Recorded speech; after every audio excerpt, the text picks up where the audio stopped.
Hey everybody, it's Debbie here. Just wanted to show you how to use this little financial template. It's just a very simple Excel worksheet, and I just wanted to step you through so you know how to use it. It's going to save you so much time at the end of the year. So I'm going to shrink this down so that you can see everything that's on the screen here. You'll notice at the bottom there's different tabs. I'm going to go to the template tab, the very first one. Now I've created this so that every month it will have some standard expenses. So if you wanted to add some other expenses that always reoccur, then you can add it to the template page. And I'm going to show you a little trick here in a minute so that you can have it automatically update each of those months. So let's say, for instance, my phone bill is a standing bill every month on the 10th. First of all, I'm going to come down here to Template and right-click and say Select All Sheets. By doing that, it will update all of the sheets. So on this line item where it says Phone, under Expenses, I'm going to put in $75, and I usually get that bill on the 10th of the month. Press Enter. And if I come back down here, right-click and ungroup the sheets, then I don't have to worry about that. Now I'm just going to hop over here to January tab at the bottom. And again, I'll just shrink this down so you can see it a little bit, see out everything. Whoops. And then you'll notice up here on that same line item 75. So it just carries across all the way through.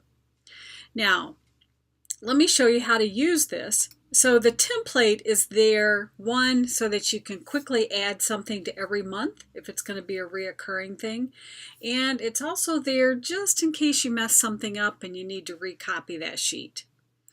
What I like to do with this is I keep it on the in the cloud or on the sky. So I usually use OneDrive, but you can use Google Drive. You can use any place that you want to save it.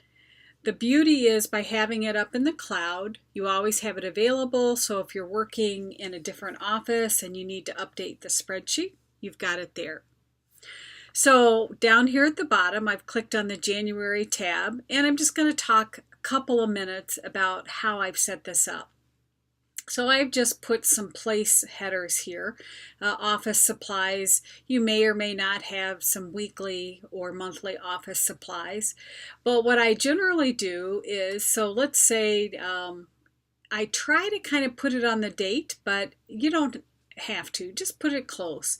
So let's say on the 3rd of the month, I have I don't know, let's say a magazine subscription, like to a business magazine or something. So I'll just put magazine subscription. It's just a general expense, and maybe it's $29. And then I just type that in. By having this sheet always available to you, it's just very quick and easy. Whenever you have something that you need to update, you can just go to the month, put a little note here, and add the expenses.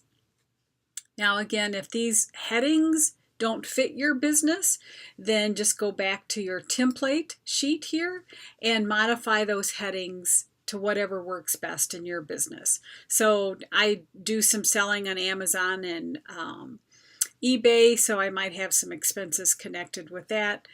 Every business is different. Well, what we're looking for is to create a system so that it's very easy. You always know what to do with your receipts, where to enter that information. And then you'll notice down here at the bottom, it gives you a running total. So if I'm purchasing things for my store or to sell on Amazon and I'm inputting my inventory cost, my expenses, my postage, and so forth, down here at the bottom, I've got a running cost. This daily mileage, I'm not really using this so much anymore. There's a lot of systems that you can download on your phone now, but again, you could just, if you manually keep track of your miles, then you could just put those miles in. Maybe every day you have a little route that you go on, then you could put that there. But the main thing is down here where I've highlighted it in yellow. That's just showing you that it's the cumulative total for that month. Now let me skip over here to the very last tab where it says yearly totals. And the beauty of this system is it will automatically update each of these columns. So my inventory costs, my expenses, my postage, supplies, and so forth. So let's say under postage, just to show you that it works, I'll go back to January. And let's say on my postage, I had a cost of $25. You'll notice it updates it here at the bottom. Come over here to my yearly totals. And now notice it's updated it there in the month of January.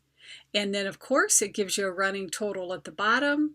And then the beautiful thing is down here it gives me a running total of my expenses and my income. Now my income, it's not tied to anything to this spreadsheet. I'm just manually going in once I get my statement every month from Amazon or whatever business you have, and I'm manually putting it in. I also created another tab this year for annual expenses. I've switched over, instead of paying every month, some of my fees I'm switching over and paying yearly. So again, maybe your AAA membership, I have a Teachable account, my website is on GoDaddy. So I just put what those annual amounts are, when it's due the following year, and maybe some notes here. My AAA, I'm going to cancel the second membership next year. So just a note to remind me. Now, these amounts here, you would go ahead and enter into whatever month. So let's say the month of February, I've got my annual Teachable account.